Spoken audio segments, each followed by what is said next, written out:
start, it's how you finish. And how about the walk-on for Georgia? Cash Jones cashing in to make it 21 unanswered points for the Dogs in the second half as they rally to win it 24-14, their 20th straight win, and they survive the upset bid from Spencer Rattler and the Gamecocks. Look, South Carolina looked good in the first half. Opening drive touchdown from Juice Wells, but then knocked out of the game because of an injury.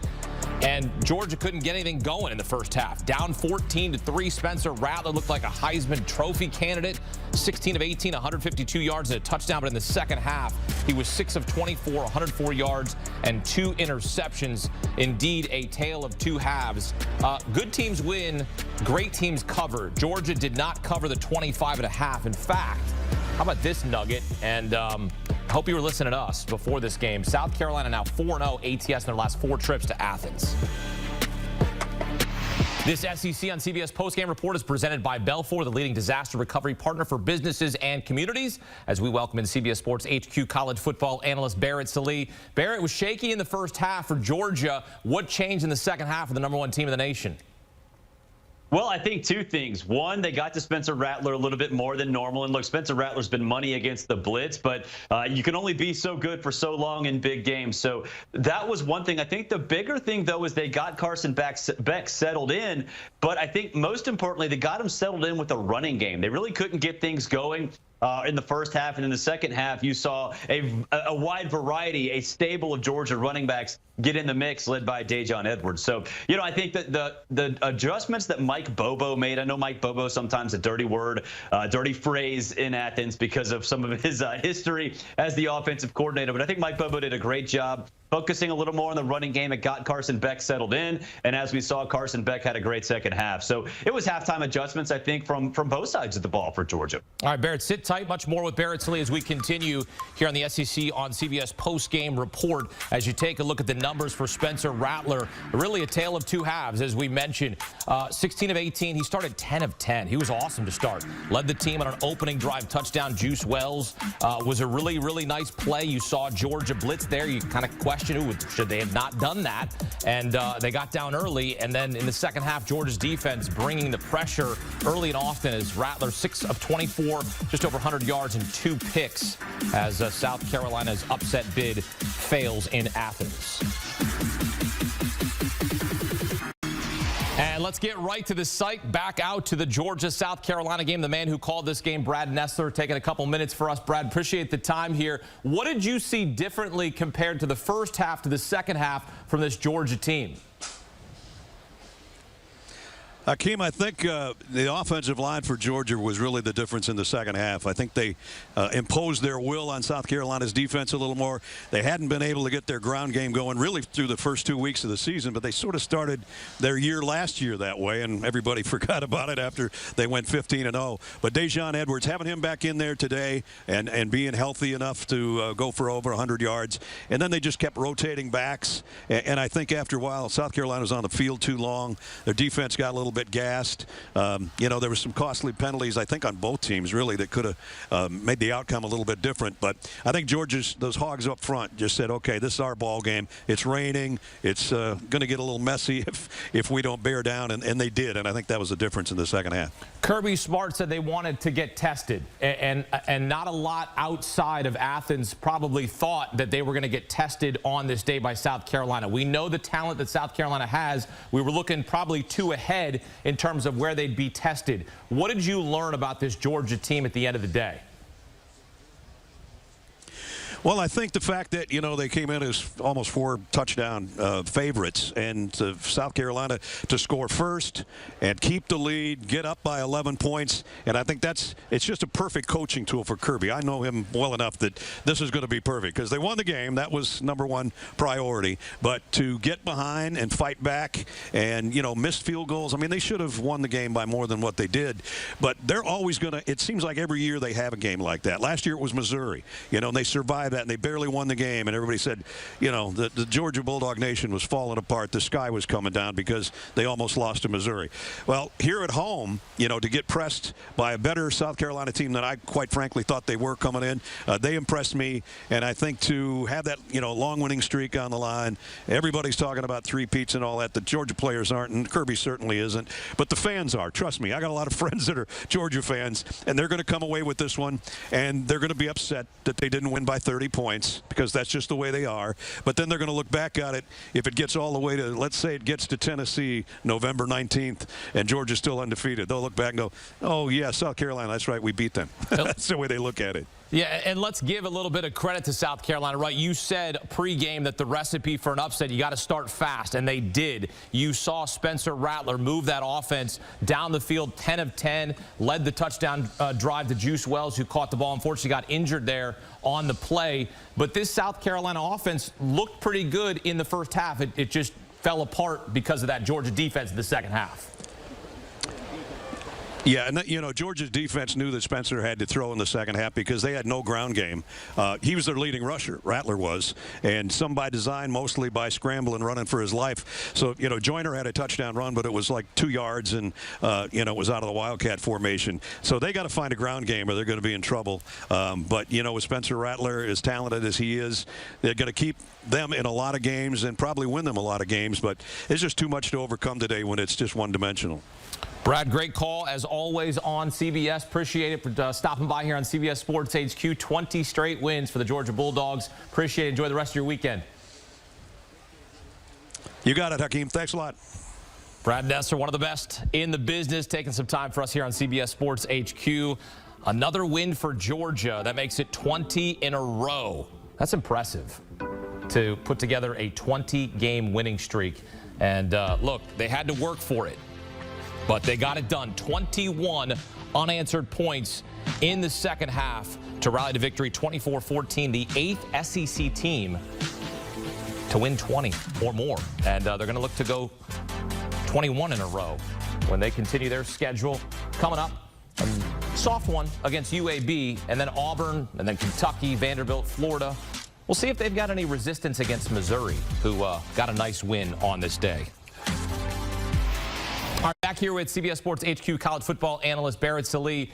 And Barrett, we left off with Brad talking about Spencer Rattler. He looked great to start this game, but then this Georgia defense just really swallowed up this South Carolina offense in the second half. What did you see in terms of what Will Muschamp, the former South Carolina head coach, was able to draw up against Rattler?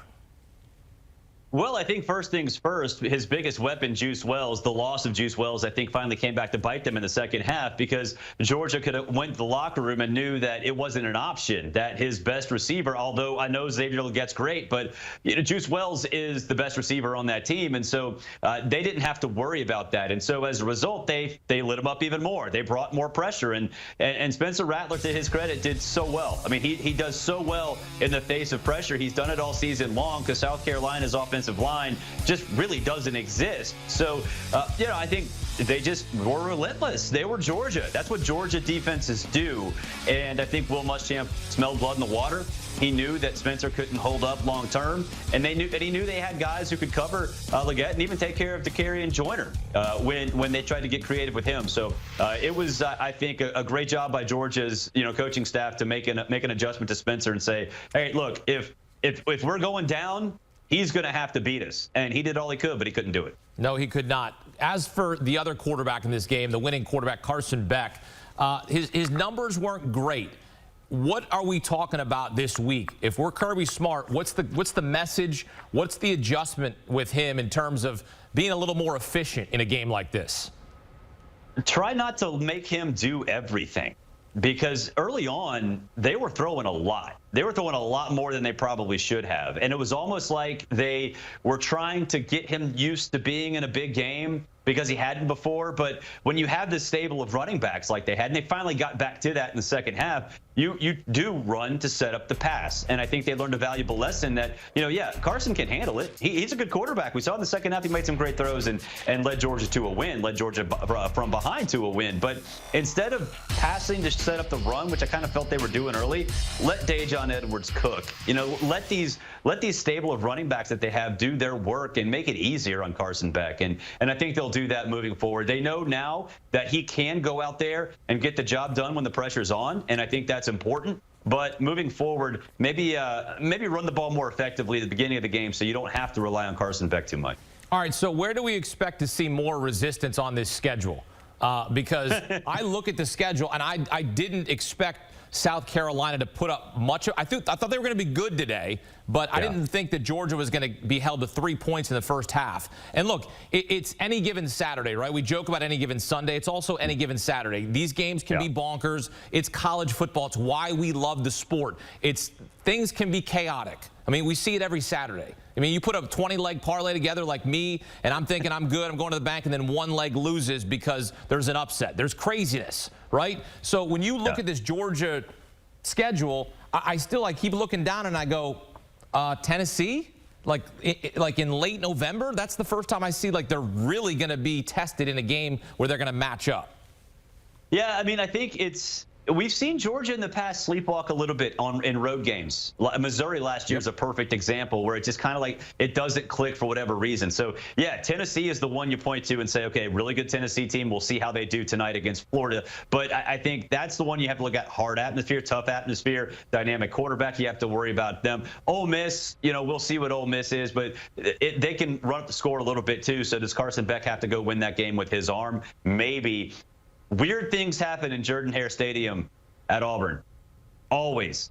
Weird things. And so in a couple weeks, when Georgia plays at Auburn, it's a big rivalry. That crowd's going to be juiced up. Is that a place that can kind of rattle Carson Beck and maybe put Georgia on the ropes? I don't know. After what we saw last week from Auburn, it was maybe not. But Hugh Freeze is a good play caller. Hugh Freeze can get the job done in big games. So I think at Auburn, at home against Ole Miss, and then at Tennessee are the three you look at that, okay, those might be the potholes, but, I mean, those are pretty small potholes considering who it is. And Georgia's a machine. I'm sure they'll find a way to figure things out. Yeah, they have UAB next. So good luck to the Blazers.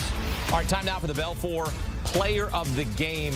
Barrett, who do you have on your docket there as the player of the game here for South Carolina and Georgia?